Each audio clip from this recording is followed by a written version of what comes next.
Bueno, buenos días a todos. Hoy les voy a proponer un viaje en el tiempo, unos 2500 años atrás, para conocer a un autor y a una obra que, aunque a primera vista parezcan lejanos, son en verdad la base de casi todo lo que consumimos hoy en día en el cine y en las series de suspenso contemporáneas. Y bueno, nos vamos a situar en Atenas, en el siglo V antes de Cristo. Intentemos por un momento despojarnos de nuestra mentalidad moderna que tenemos actualmente y ponernos en el lugar de un ciudadano de Atenas que no existía la televisión, no existía el internet, no existían las redes sociales. Todo el entretenimiento, también la política, la filosofía y la religión de la ciudad convergían en un solo lugar, el teatro. Imaginen un estadio de piedra gigante construido en la ladera de una colina, como el famoso Teatro de Dionisio, una estructura monumental con capacidad para más de 15.000 personas. Ir al teatro no era simplemente un hobby, que un fin de semana para ir con amigos o un lujo para pocos, era una obligación ciudadana y un ritual sagrado. El impacto social era tan pero tan grande que el Estado implementó un fondo llamado Teoricón que pagaba las entradas al teatro de personas que no podían costearlas. Un detalle técnico fascinante de estos teatros era su gran pero gran prodigiosa ingeniería acústica. Estaban diseñados de forma tan perfecta que un actor hablando en un tono normal en el centro de la escena, en orquesta, podía ser escuchado con total nitidez en la última fila a decenas de metros de altura. Debido a la inmensidad del espacio, los actores utilizaban máscaras enormes. Estas máscaras no solo servían para representar los rasgos de los personajes, sino que su diseño interior incluía una especie de bocina que funcionaba como megáfonos naturales para proyectar la voz. Imaginen por un instante la tremenda presión de actuar ante 15.000 ciudadanos sosteniendo el peso de la obra únicamente con la potencia de tus pulmones y la precisión de su cuerpo, sin ningún tipo de micrófono. Y bueno, ahí es donde aparece la gran figura de Sófocles. Hoy en día lo estudiamos en los manuales de literatura como un clásico en la antigüedad, pero en su época era lo más parecido a un director de Hollywood consagrado que gana todos los años el Oscar.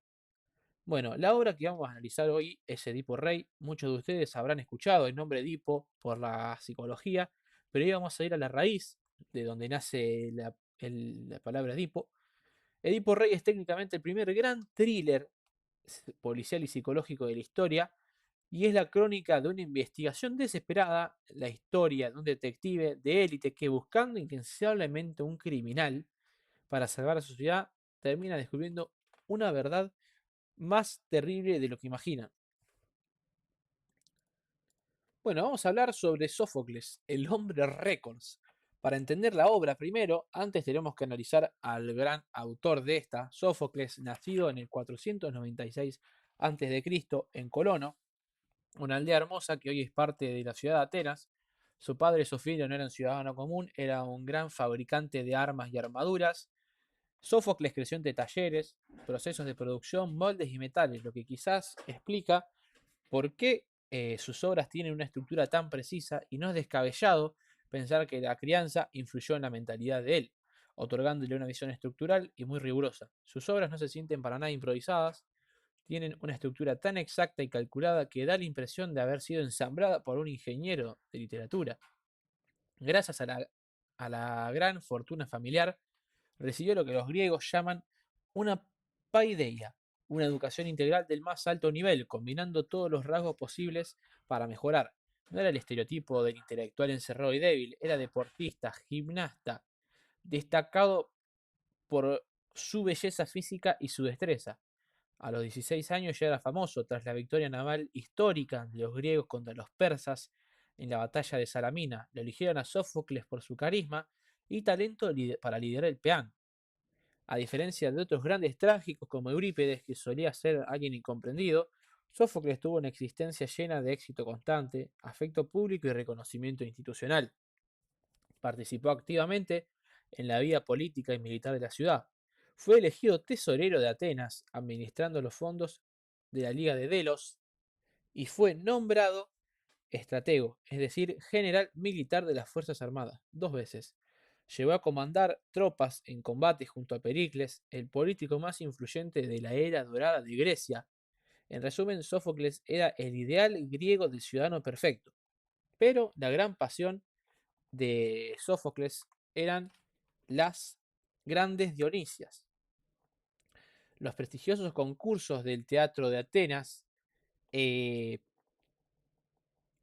los números de su carrera son pero genialmente asombrosos. Compitió en los festivales unas 30 veces.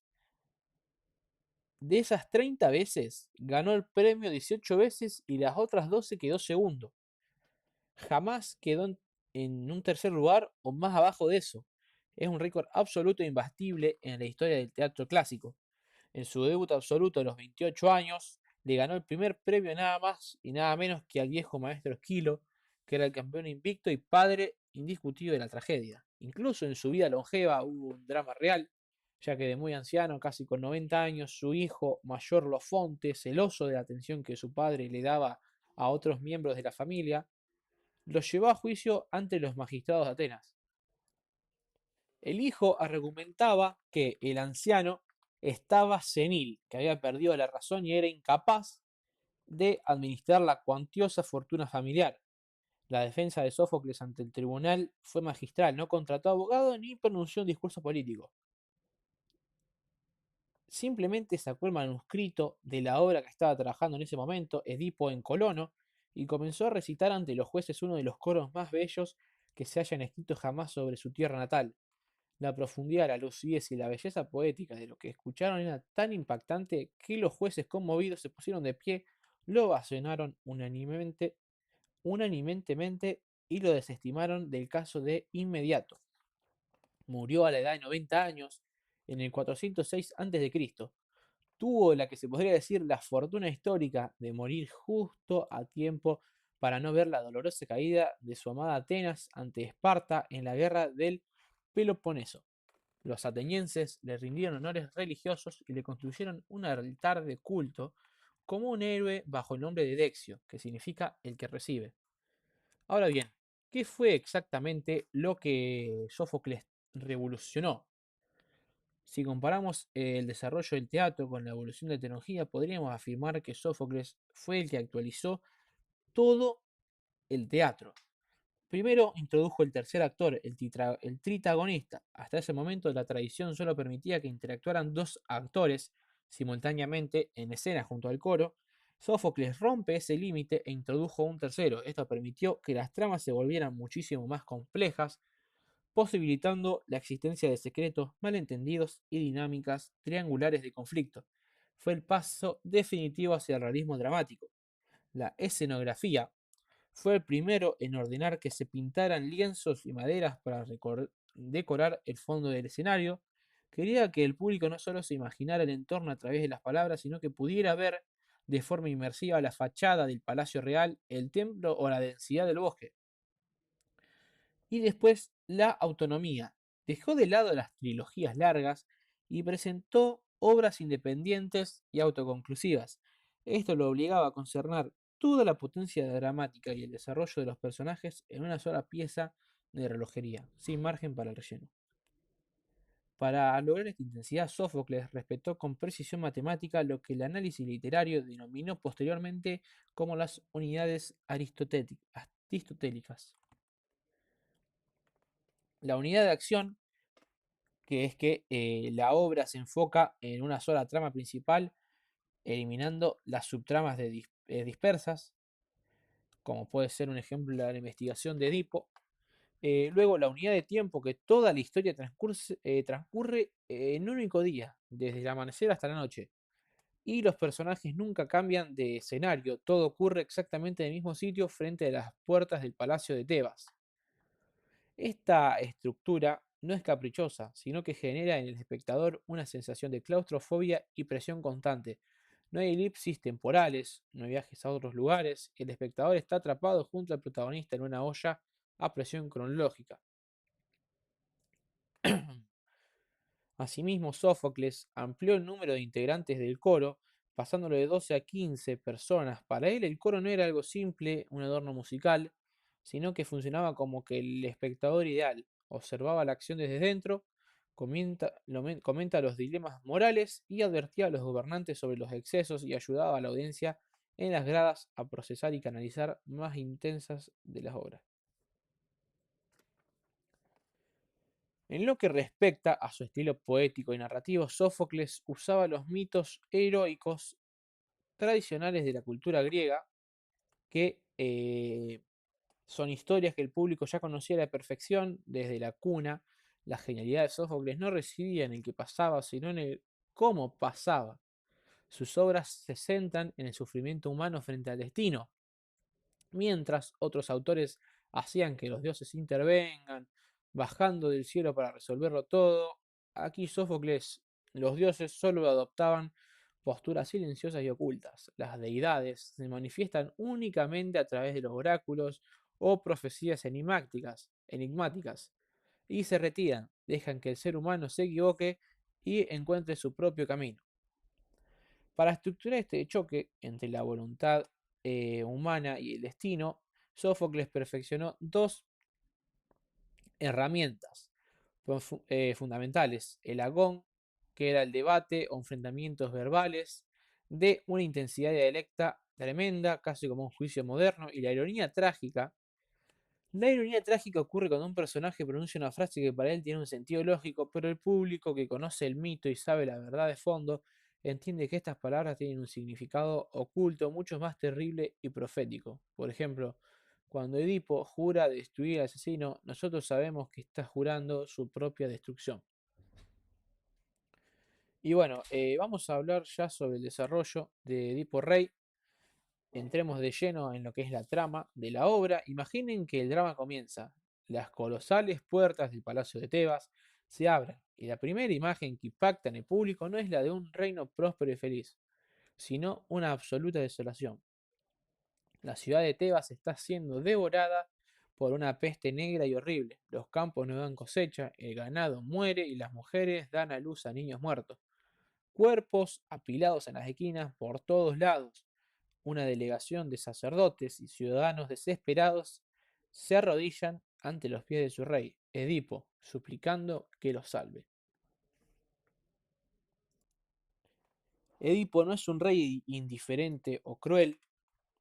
Él ama profundamente a su pueblo. En un discurso conmovedor le dice que el dolor de cada uno de ellos se multiplica en su propio pecho y jura por su honor que hará todo lo posible para sanar a Tebas, hallar la solución. Edipo ya envió a su cuñado Creonte a consultar al sagrado oráculo de Delfos, y en ese preciso instante Creonte regresa con la respuesta divina y sus palabras congelan el ambiente.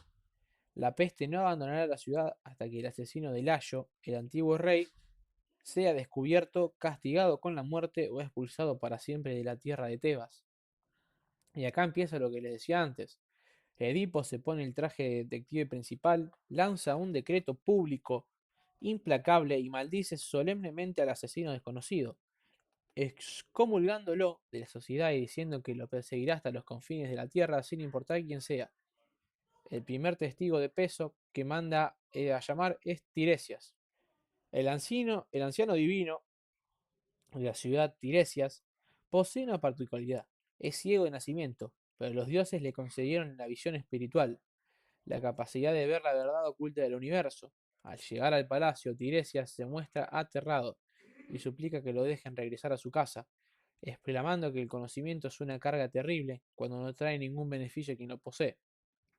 Edipo, un hombre de temperamento volcánico y de una intensidad arrolladora, interpreta este silencio como una traición, presiona, insulta y acusa al adivino de complicidad en el crimen. Ante semejante humillación, el anciano ciego explota y le dice la verdad directamente en la cara. Tú eres el asesino que buscas. Tú eres la peste que contamina esta tierra. Cegado por su enorme ego y soberbia, es incapaz de procesar la literalidad de su acusación. En lugar de reflexionar, sospecha inmediatamente de un complot político y acusa a Tiresias y a su cuñado Creonte de intentar armarle una causa falsa para destonarlo. Para calmar los ánimos y frenar la discusión, aparecen en escena la reina Yocasta, esposa de Edipo y viuda del rey asesinado. Layo, intentando tranquilizar el corazón de su marido, Yocasta le dice que no preste atención a las palabras de los adivinos ni a las profecías, ya que, según ellos, los hombres no pueden tener o conocer el futuro, y para demostrarlo le cuenta un secreto del pasado. Hace muchos años, un oráculo le advirtió a mi primer esposo, Layo, que moriría en manos de un hijo nacido en nuestras entrañas. Sin embargo, para evitarlo, abandonamos a la criatura en la montaña con los pies perforados, y a Layo lo terminaron matando unos bandidos extranjeros en un cruce de tres caminos. Un recuerdo borroso se despierta en su memoria. Él recuerda en su juventud, cuando vivía en la ciudad de Corintio, siendo el supuesto hijo de los reyes Pólibo y Meropé, un hombre borracho en un banquete le gritó que era un hijo adoptivo. Angustiado, el joven Edipo fue a Delfos a consultar al oráculo y Dios, el dios, le reveló una profecía espantosa, que él estaba destinado a asesinar a su propia madre y a engendrar hijos con su propia madre. Para escapar de ese destino tan horroroso, Edipo huyó de Corintio esa misma noche y decidió no regresar jamás. Y en su ida, viajando a pie por los senderos, tuvo un altercado, una disputa violenta con unos ocupantes de un carruaje y justamente en un cruce de tres caminos, en un arranque de furia, Edipo mató a todos.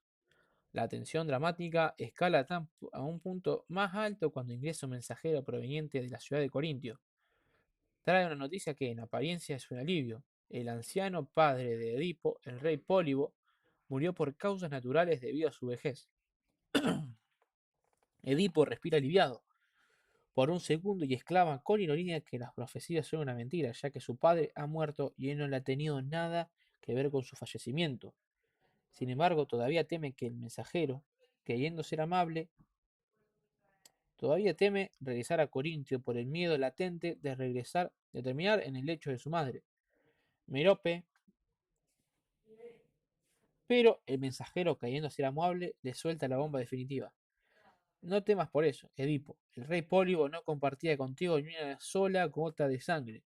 Yo mismo te recibí en manos de un pastor cuando eras un bebé y te llevé a Corinto porque los reyes no podían tener descendencia. En ese preciso instante, todas las piezas del rompecabezas, separadas por décadas y kilómetros, empezaban a encajar de forma violenta. Ordenan traer de inmediato al palacio al viejo pastor, el único sobreviviente del ataque en los caminos y el mismo que había entregado el bebé años antes. El interrogatorio es tenso, agónico, el pastor llora, se resiste a hablar porque sabe el precio de la verdad. Es la destrucción total del reino, pero ante amenazas y tortura de Edipo, el viejo cede. Confiesa, el bebé de pies perforados era el hijo de Layo y Yocasta, entregado para morir pero salvado por la compasión de un campesino. La verdad sale a la luz como un choque frontal a alta velocidad. Edipo comprende todo en una milésima de segundo. Edipo es el hijo biológico de Layo y Yocasta. Cumplió la profecía al pie de la letra, palabra por palabra. Sin saberlo y creyendo que escapaba de ella, mató a su padre en los caminos y se casó y tuvo descendencia con su madre. El desenlace, el desenlace de la obra es devastador.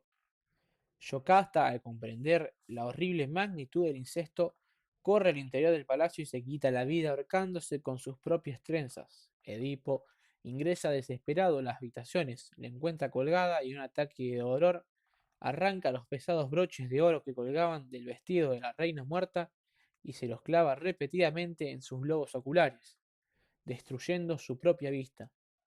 ¿Por qué decide quedarse ciego voluntariamente en lugar de suicidarse?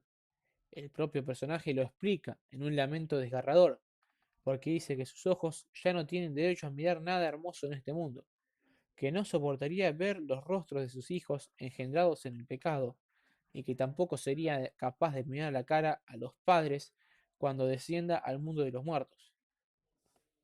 La obra concluye que con una de las imágenes más potentes de la historia del arte, el hombre que inició el día como el gobernante más brillante, poderoso y admirado de Grecia, cruza las puertas del palacio convertido en un mendigo, ciego, bañado en sangre, pidiendo el exilio y tanteando el camino con un bastón.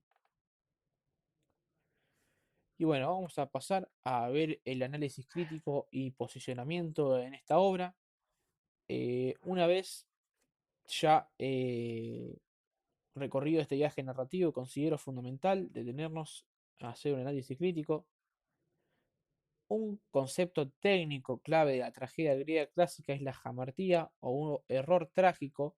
Es muy importante entender que la jamartía no equivale a un pecado voluntario o a una maldad intrínseca o a un defecto moral. Edipo no cae en la desgracia por ser un hombre corrupto o perverso, al contrario, Edipo es un gobernante ejemplar, honesto y protector. Su error trágico es un error de juicio. Él cree que la razón humana, la lógica deductiva y la inteligencia técnica es capaz de descifrar todos los misterios del universo y burlando a los dioses. Esto nos vincula directamente con la estrategia de la ironía trágica, que en esta obra, eleva a la categoría de obra de arte. Es fascinante y espeluznante ver a la vez cómo la investigación de Edipo avanza de forma invertida. Una novela policial moderna. El detective avanza quitando obstáculos hasta atrapar un tercero externo. Aquí cada pista que Edipo descubre, cada testigo que interroga con éxito y cada verdad que desentierra para salvar a su pueblo es un ladrillo que coloca en la pared de su propio calabozo. La obra posee una estructura de cebolla. El protagonista va retirando con valentía las capas de la mentira y la apariencia, solo para descubrir que la verdad se encuentra en su propia destrucción. Otro punto clave es la paradoja de la ceguera y la visión, un eje conceptual que Sófocles maneja con maestría.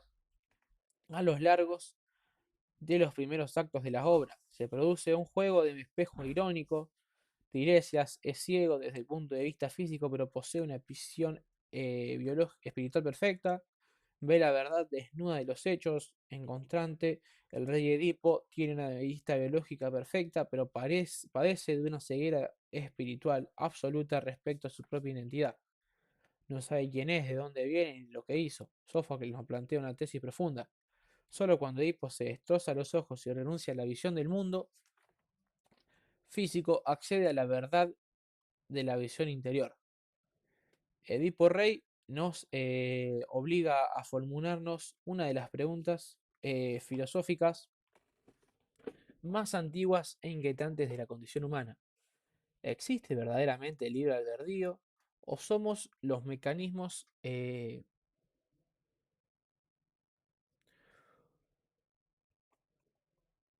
o somos simplemente piezas de ajedrez movidas por un mecanismo invisible que no podemos comprender ni controlar? Edipo hizo todo lo humanamente posible para escapar de su destino trágico. Abandonó su hogar, cruzó fronteras, cambió de vida y fue precisamente en ese intento de fuga lo que lo condujo a cumplir su destino. Por último, quiero destacar la responsabilidad ética, la final del drama. Cuando la verdad está consumada, Edipo no adopta la postura de una víctima pasiva, sino que no culpa a los dioses, sino que tampoco se justifica diciendo que no sabía la verdad. Él asume la responsabilidad total de sus actos materiales, se impone a sí mismo el castigo de la ceguera y camina hacia el desentierro con la cabeza erguida. En mi opinión, ese es el mensaje definitivo de Sófocles. El destino puede derrotar nuestros cuerpos y nuestros planes, pero la dignidad humana se demuestra en la valentía con la que nos hacemos cargo de nuestras acciones.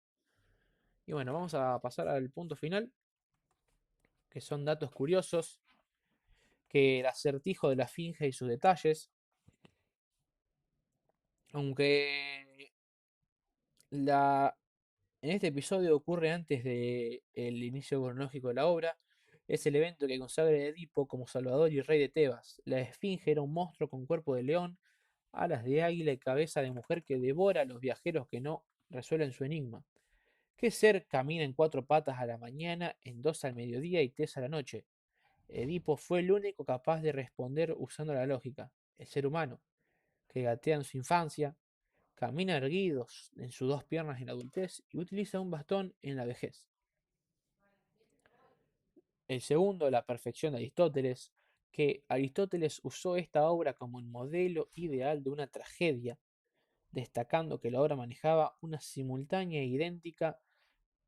de forma simultánea e idéntica dos conceptos técnicos fundamentales, la anagnorisis y la perispecia.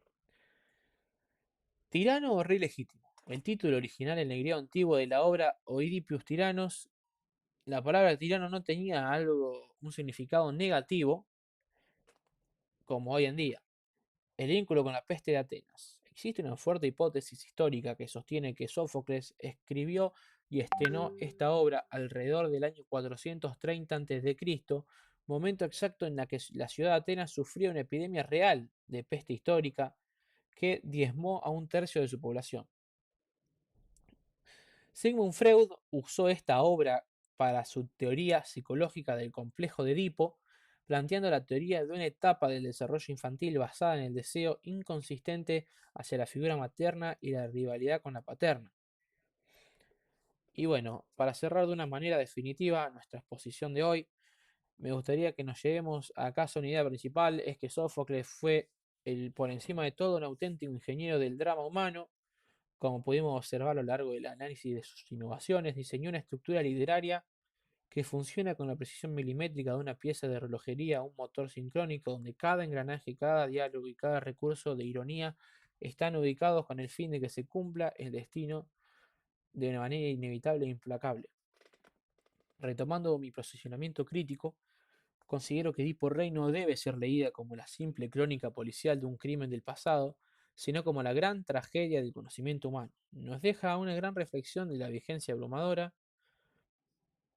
y Sófocles nos enseña que la verdadera sabiduría no radica en saber resolver todos los acertijos del mundo exterior o en poseer el control técnico de las cosas, sino en tener el coraje cívico y la valentía personal de mirarnos al espejo y despojarnos de máscaras para enfrentar quiénes somos realmente con nuestras luces y nuestras sombras más profundas.